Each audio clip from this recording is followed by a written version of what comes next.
Are we ready? We are ready. Take it away. Okay, good morning, everyone. My name is Paola. The rest of the group is, do you guys want to introduce yourself? I'm Dion. Dane. Jack. And we're going to be talking about InstaCart. So first of all, InstaCart was founded in 2012 by Apuruba Mehta. The company was launched in San Francisco, and since then it has expanded to every state in the US and Canada. Something very interesting about Apuruba, the founder, is that he used to work for Amazon and he hated go do his grocery shopping. So that's kind of how he created Instacart. And then basically what Instacart is, it's an app that allows you to order from shops in your neighborhood. Then, can you see my screen? We saw it flashing there for a few minutes. Oh yeah, my laptop is not, well, sometimes it does that. I'm sorry. Okay.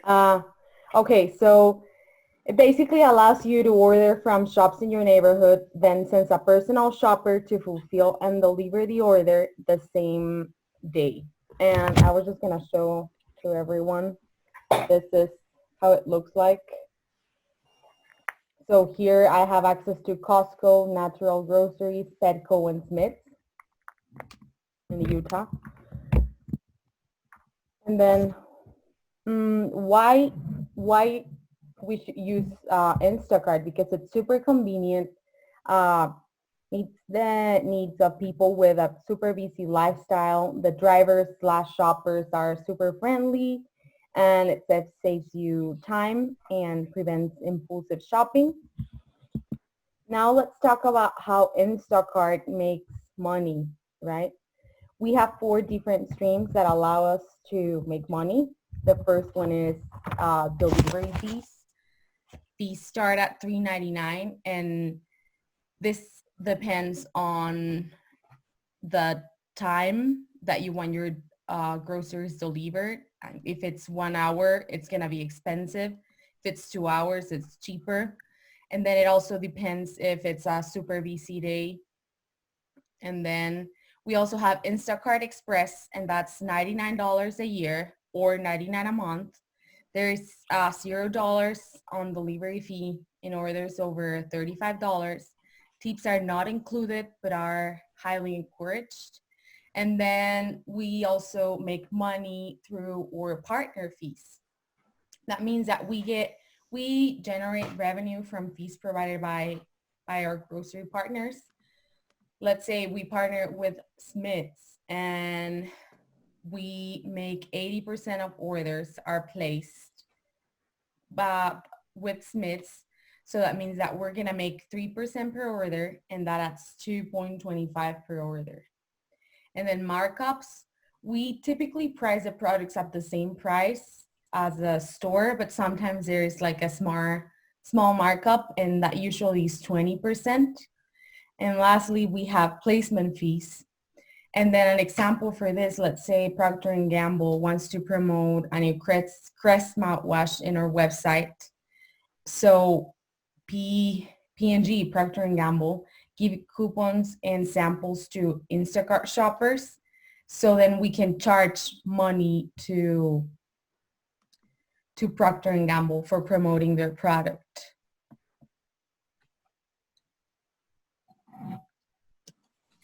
And then for market size and overall opportunity, some market trends.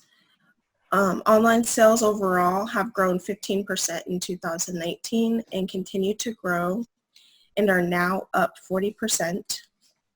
Instacart leads the nation in grocery delivery market share with 59% of the shares. Kroger's online orders through Instacart have grown by 86% in the last year, and Costco's has grown the most, and with 99% of their more orders this past September. Instacart's revenue was 70% higher this past January than ever. And then some regulations. So for labor law, we have some new regulations that have been put in place to protect the rights of the employees and the shoppers. And we have contracts in place to protect the privacy of our shoppers and customers. So credit card information, home locations, and stuff like that. We have contracts in place for the shoppers to sign to make sure that the customer's privacy isn't messed up. And then we have also taken action to provide our shoppers with protection while shopping. So our shoppers have all been sent masks and gloves during the pandemic so that they are staying safe while shopping for our customers.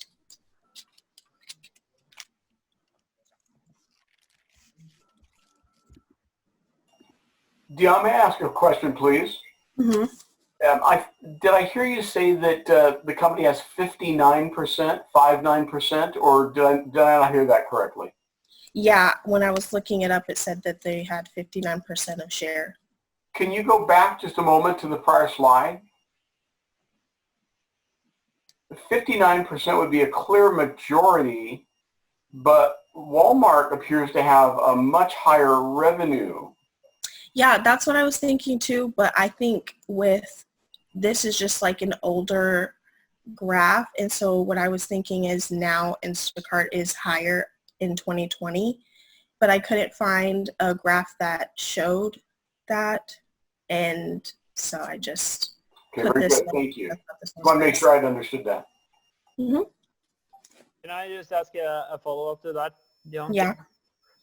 So the graph shows monthly customers, right?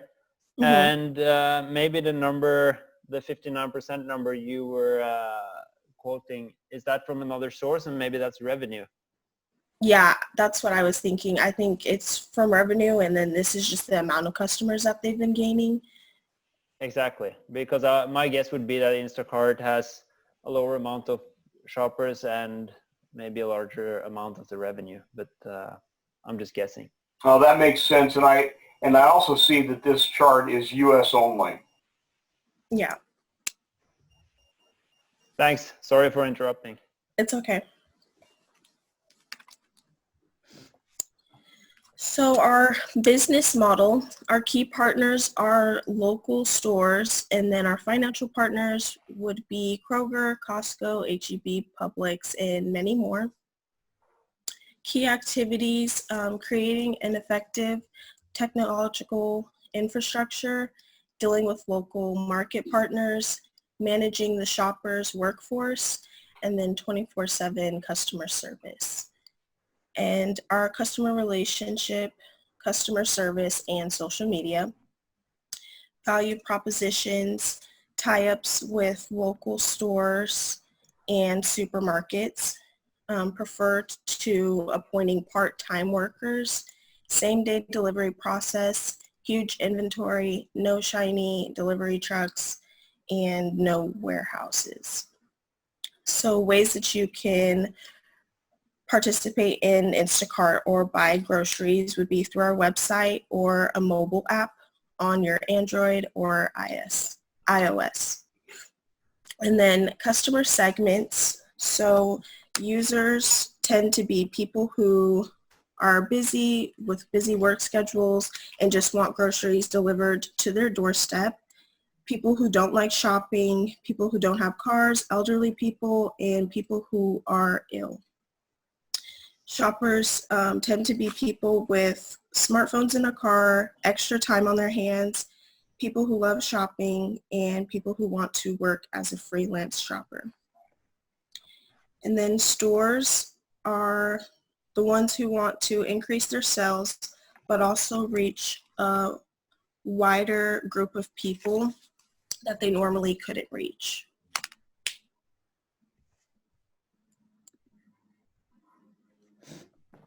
So in this slide, just talking about our competition and our advantages and focusing on that. A lot of our competition includes some bigger companies such as Amazon and Walmart, and even Postmates, which is becoming very popular as of recent. But like Buy Me, for example, is just simply in a country that we have not tapped into because we are only in Canada and the US currently. So with all that being said, just jumping into some of the advantages. Some of the advantages we have is just the intellectual property that we are protected, and we are fully prepared to protect our technology. Although we cannot own grocery store delivery, we are protected as far as intellectual property. A lot of our partnerships, they're simply just, we have a lot of partnerships with financial companies and as well as just grocers such as Whole Foods and Costco and whatnot. And one of the many reasons for our success and most grocery store delivery success these days is that it's a network effect of peer-to-peer, as you could say, because you have these freelance shoppers. So our idea when the company first started was just not having to buy any trucks or stock or a warehouse, and simply just help employ many Americans and Canadians, and that is what we're doing. As well as brand recognition, especially now, it's somewhat safe to say that in almost every U.S. household it's becoming a household name, if not already is. And as far as another one is just 24/7 service, whenever you need the groceries or you're having problems with our service, is we are very attentive. And some of the barriers to entry for this field of grocery store delivery is just the technology, because not only is it simply just delivery, you know, it has to do with mapping and data, and simply kind of like Google Maps or Uber. There's so much more than just an alternative to a taxi. And so are we. We have to have a lot of technology in our app and in our databases and all that stuff. And it's hard to differentiate between what makes a grocery store or food delivery business different.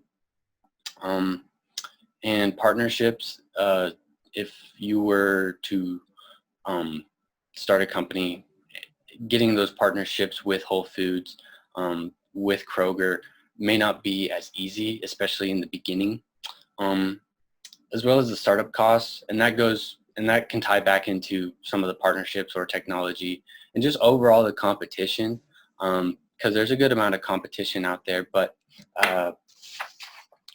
yeah, and so if we move on to the next slide, please.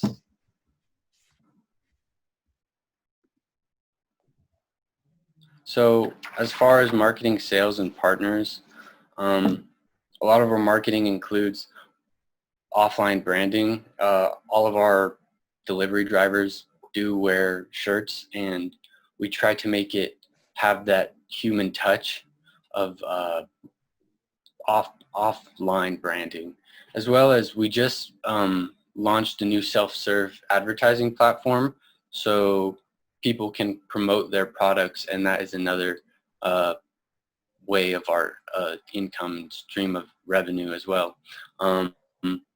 And we also have promotional offers, as mentioned earlier by Paola, such as I think it's $35 or more. You get our free delivery, as well as just internet marketing. That is our main bulk of how we market. And as for sales, we recently just became profitable for the first time since COVID. But you know, we also get money from delivery fees, surcharge markups, and membership fees as well. And we also have partners with financial partners and local grocery stores. And here's a timeline of just key milestones with the money we've been given and our budget to work with. And so, yeah, if you could go to the next slide.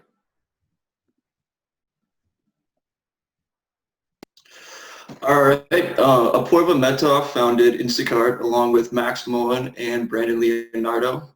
Mehta's previous employer was Amazon. He worked at Amazon Fulfillment, specifically working to streamline package delivery. Alongside Mehta, the co-founders have experience working at various other startup companies. And then there's the top-level management. Sagar Sangvi and Danny Dudek have both been with Instacart for a number of years. Grocery delivery is a relatively new market, so none of the top-level managers necessarily have industry-specific experience, but they have a lot of experience in the fields that they are in. The three members of the board of directors are Jeffrey Jordan and Michael Morowitz are both investors, and Mehta is the third member of the board of directors. And then there's the product management team, whose job is to work on the development of the business. They work on evolving business strategies to make Instacart easier to use and increase its availability to prospective customers. The product operations team works on making sure that the service that Instacart provides is the best it can possibly be, from working with agents to creating product recommendations. The product operations team makes sure that the operations of Instacart are effective and efficient as possible. Could you go on to the next slide? Okay, so Instacart's valuation in 2017 was $7.6 billion. Its revenues for that year were $2 billion, earning $1.8 million per employee. This is a 233% increase in revenue from the previous year. As early as 2016, some of Instacart's markets have reported profits.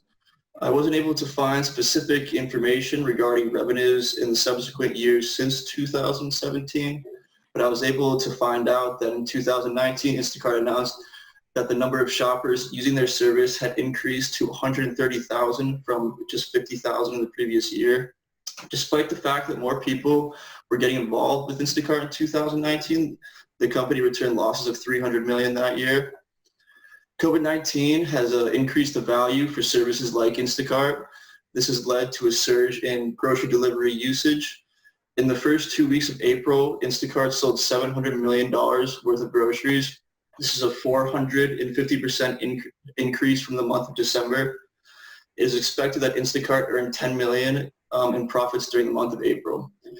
Even if states reduce restrictions, many people will be opting to have their groceries delivered rather than taking the risk of going to the store. This will lead to Instacart sales continuing to be high, and as a result, Instacart will be able to return profits and maintain growth. It has been 2 years since Instacart's most recent round of funding. In the 10 rounds of funding over 6 years, Instacart has received $1.9 billion from 46 different investors.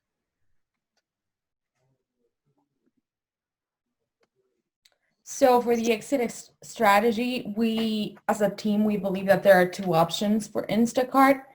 Of course, the next step is initial public offering, and I found some information that Apoorva declared last year that they were gonna go for the IPO this year, but then COVID-19 started, and it is the first time after many years that the company is profitable.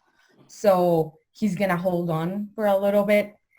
But we're also not surprised if Instacart gets acquired by another industry player who needs to strengthen their digital offering in the grocery space, and we think that could be Amazon. I was listening to How I Built This with Apoorva, and he's a very inspiring guy. He founded the company when he had like limited time because he was not a U.S. citizen, so he needed to leave the U.S., but he found it, and yeah, he's a very inspiring person. Everyone should keep going. Could I chime in for a second if you're done? I would just like to touch on, I think one of the key components here as the next step and as an exit strategy almost just moving forward is maintaining the customers that we have gotten since of COVID. And I think a lot of the funding that we would get for our next funding, whether it's IPO or VC or Series X, Y, and Z, would go towards just trying to retain those customers that have recently started using our service.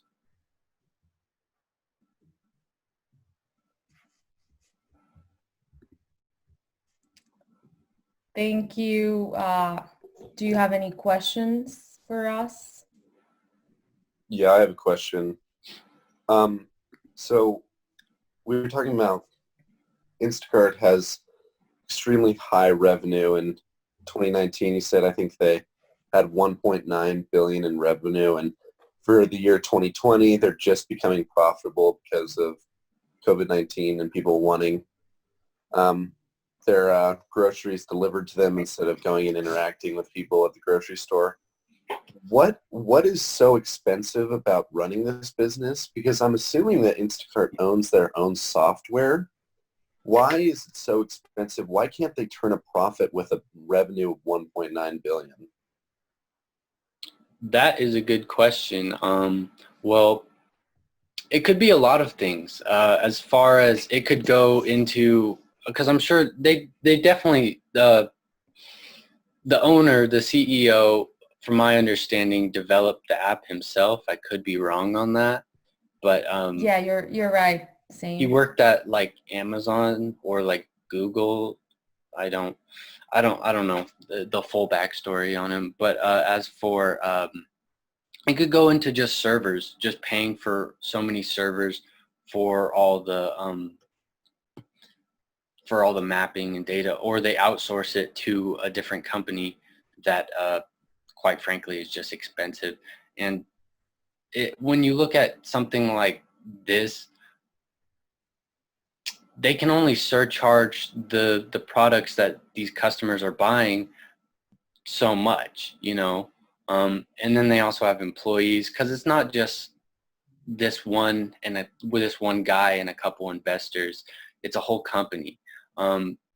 So there's definitely employees being need to pay. You can only mark up these products from the retail price so much to where customers are willing to buy it, as well as just outsourcing for possible tech-related reasons, and so on and so forth. Also, So for like full-time employees, we pay for insurance and health care and stuff like that. So that could be another expense that's taking a lot. Yeah. Don't you think it's a little problematic to have almost 60% of the market and still not be able to turn a profit? And do you see the roadmap? Like, what's the roadmap to profitability? Is it like owning their own data centers, like Zane was saying, so they don't have to outsource, or what is the map to profitability? If you ask me, I think they could expand a little bit more, because I could be mistaken, but I don't even think like Uber or Lyft are doing too well as far as profitability, and they get used often. It's just the first grocery store delivery business was started in like 1998 or so. It was pre-2000s, I believe, and it was popular at the time, but one of the problems is that they weren't doing this like peer-to-peer thing that companies like Instacart and Uber are doing. And so I think how Uber has translated not only just as a taxi replacement, but also getting Uber Eats, I think in my personal opinion, it might be very beneficial if Instacart expanded a little bit in one direction or another. But that's just my personal opinion and my idea. I have a question, if I may. Yeah. So places like Walmart and a lot of the times Amazon, they have same-day delivery, and in fact Walmart has way more stores than many other companies, I believe. Why do people choose to go to Instacart rather than having Walmart pickup or same-day delivery through Walmart? Okay. I think I know the Actually, answer. Oh, you can go. I answered the other one. This is all you. Okay, so I was listening to this podcast, and he was saying that the reason why Instacart is so special, it's because in Amazon there is just, and in Walmart, let's say you pick either of those, you only have certain products that you can choose, right? But with Instacart, you have options, right? You have Smiths, you have natural groceries, you can get stuff for your pet, and then they just launched, you can get your prescriptions with CVS, I think, no, with Costco. So it's just more variety of things that you can get from them. I Thank you. I also read an article actually solely based on this, and let me try to like regurgitate it as much as I can. I don't believe Walmart, it was specifically on Walmart versus Instacart, and I don't think Walmart has 24/7 service as far as delivery. I could be mistaken. So I guess that's just something I wanted to add as well. There might be another element in this as well. Think about the Walmart shopper profile as being a bargain shopper, a low price shopper, and my sense is that the Instacart shopper probably is not a similar profile. And No, not it just has Instacart, more, but the online yeah, shopper is not a similar profile. definitely. It has more customer service. Like if you order apples and the app, it's not apple season, the Instacart shopper will call you and say, hey, the apples don't look good. Is there anything else that I can get you instead of the apples? So basically customer service too. Not to mention that Instacart has partnerships with even Walmart, I believe, to where Walmart welcomes Instacart shoppers to come in and buy the products that they have in their store. And as big as Walmart is, someone who wants grocery store delivery, kind of like what Rick was saying, may not want Walmart products. So maybe they want Whole Foods or Costco bulk, wholesale, and so I think that's something that's very special about Instacart is that those partnerships allow us to just have a lot more variety in what exactly we are offering to the customer, and it gives it that value. So, Jack, correct me if I'm wrong, but did I hear you say that the company had posted a profitable quarter recently? Yeah, they were profitable in April. That's what I thought. So that's significant, guys. And Jens, you may want to chime in on this, but my recollection is every company that has sought to provide grocery delivery like this has simply been dashed against the rocks of hope and have just bled profusely. That the company has had a profitable period is significant. And if you look back, in fact, if you would go back a couple of slides to show the funding rounds that they've received, if you think about funding received from meaningful investors, you passed it. You passed it. There. If you think about the funding they've received from significant investment sources, there's something going on here that is interesting to some of the most successful institutional investors out there. So this actually is a much more interesting story than I thought we were going to hear.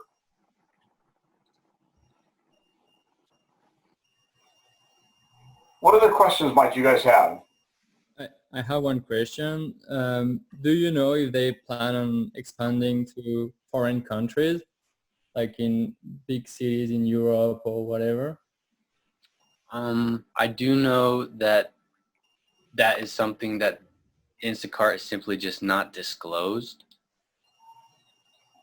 And do you think that will be a great opportunity for them, or is it just not the same way of consumption in Europe, for example, than in US? Or It is different because things in Europe seems a little bit more dense as far as like cities and whatnot.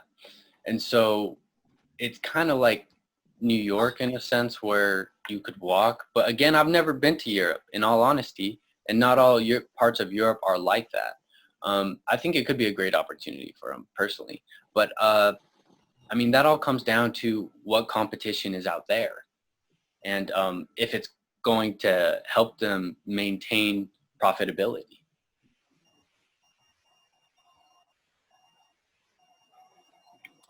Jens, any comments you might like to add to this? Yes, I had one question actually that I wrote down, and I wanted to understand how much of the delivery fee goes to the freelance shopper and how much does Instacart get to keep? Maybe it was on the slide where you showed the different pieces of the business model.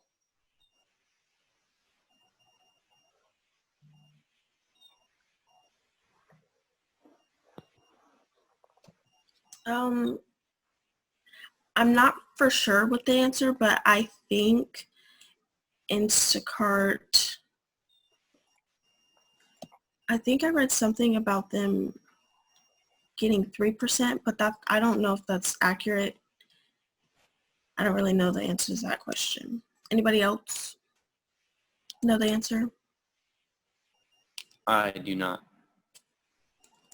Okay, so I think this is essential when it comes to answering the question why it's so hard to become profitable when you're a delivery type of business where you have freelancers actually delivering the product. So Uber is another example. They get to keep 20 to 25% of every fare, and then the freelancer gets the other 80%.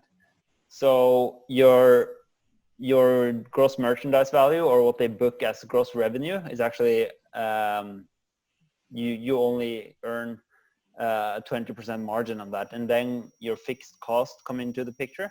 So in order to become profitable for Instacart, who's only able to take a piece of the grocery delivery and not that much of the grocery value itself, it's vital for them to get the frequency up. So they need a lot of users that buys their groceries from Instacart on regular basis, so they can get more of that revenue to cover their fixed costs. And it seems like they're on a good track to do that. Well, and that's just something to keep in mind.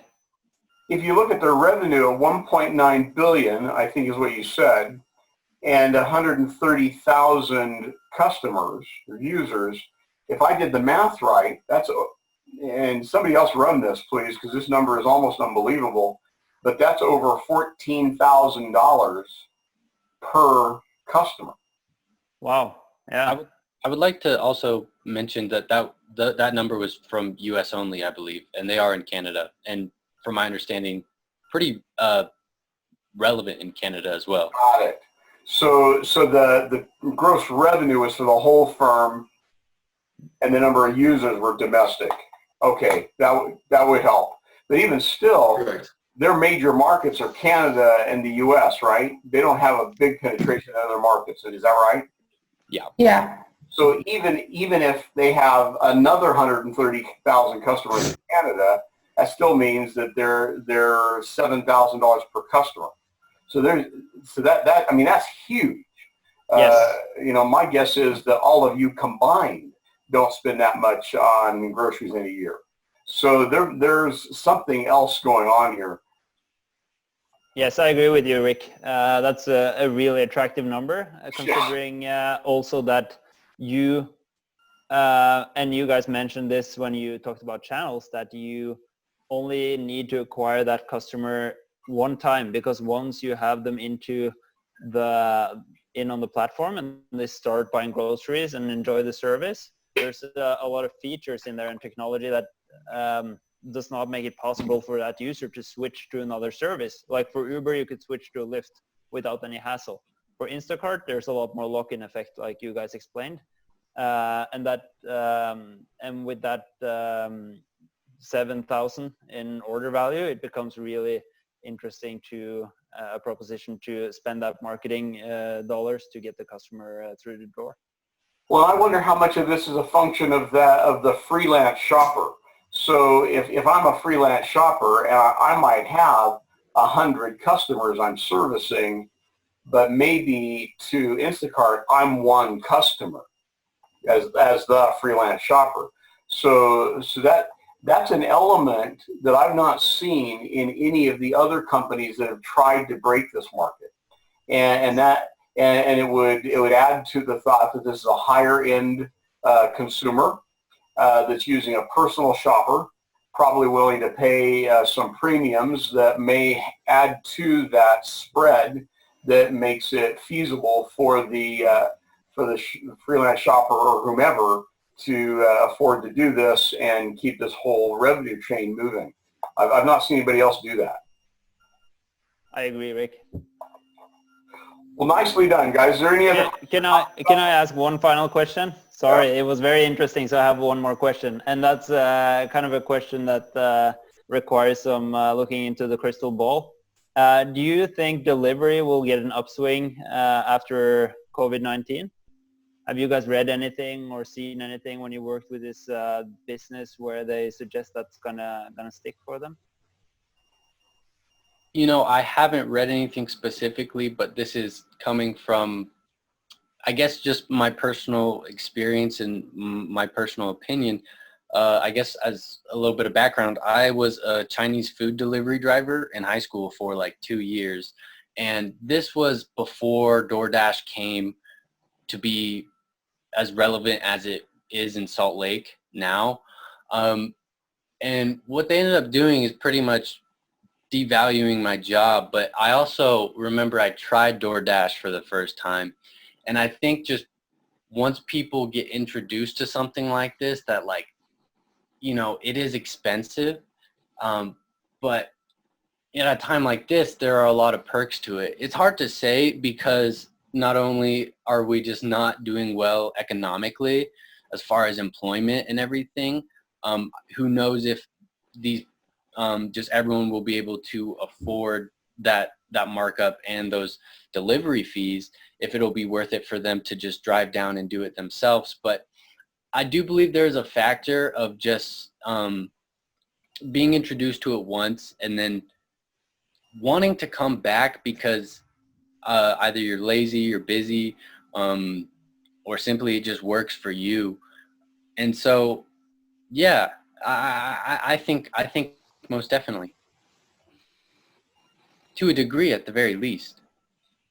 I agree. It's going to be interesting to see how these types of businesses will change behavior. Well, and think about it's the most recent quarter that they showed profitability. It was in April. So as part of the reason they showed profitability was because of a marginal upswing in traffic because of the lockdowns. I can see that. It'll be interesting to see if they can maintain profitability in a quarter in which we don't have the coronavirus, or if the coronavirus effect is persistent.